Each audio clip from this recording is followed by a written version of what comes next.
So once we've clicked around the object, I'm just going to zoom out so I can see the whole screen there.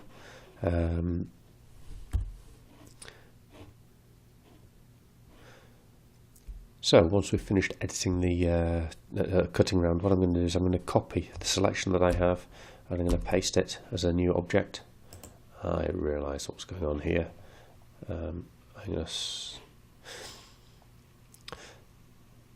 So once we've finished doing the editing, then what I'm going to do is I'm just going to zoom out and I'm going to copy that bit that I've got selected by Control C, and I'm going to press paste, Control V, and you can see I've created this new object up here, which is just the bit that I'm interested in.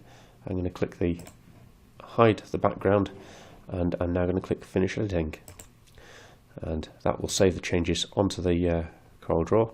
I'm just going to pop back to the Corel Draw, and you'll see, albeit behind the object, I'm just going to press Control Page Up to bring that to the front. I've now just got the carved section of the design, and I'm going to move that so that it's over the points that I was drawing around earlier on. So I'm just going to move, let's just drop that snap down to 0.05, and then I can just move this a little bit easier. There we go. So we can see the carving now is fitting into the top section. I might need to just tweak the bottom. Yeah, a little bit. I'm just going to drag that a fraction just to make it a bit bigger. There we go. Press F4, and now you can see that we've got the memorial and we've got the carving, and the memorial is just a black outline. The next thing I need to do is to take that memorial and I need to fill it with a granite fill. So I'm choosing the granite fill tool and filling it with polish. And you'll see that we've now got our carving, our memorial shape, and it's got a polish to it.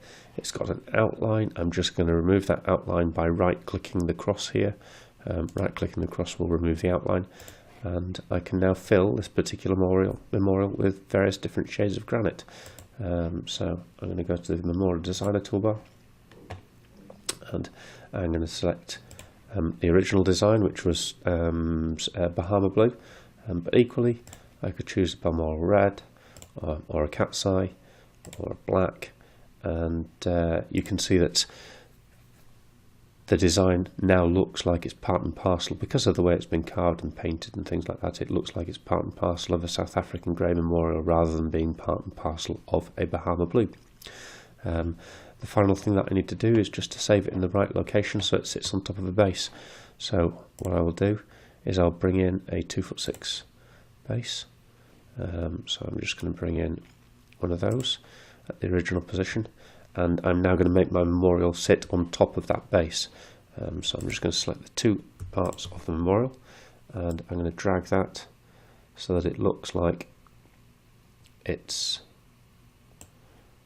on top of the memorial. Again, if you've seen the layering one, I now need to bring the memorial to the front, so I'm going to press Control and Page Up just so that it looks like it's sat on top of the base. And that is how you create custom memorial shapes. I would now delete the base and save this as my new memorial shape, and then I'll be able to bring it in from inside the trays, just by making sure that it's saved in the right location for the trays.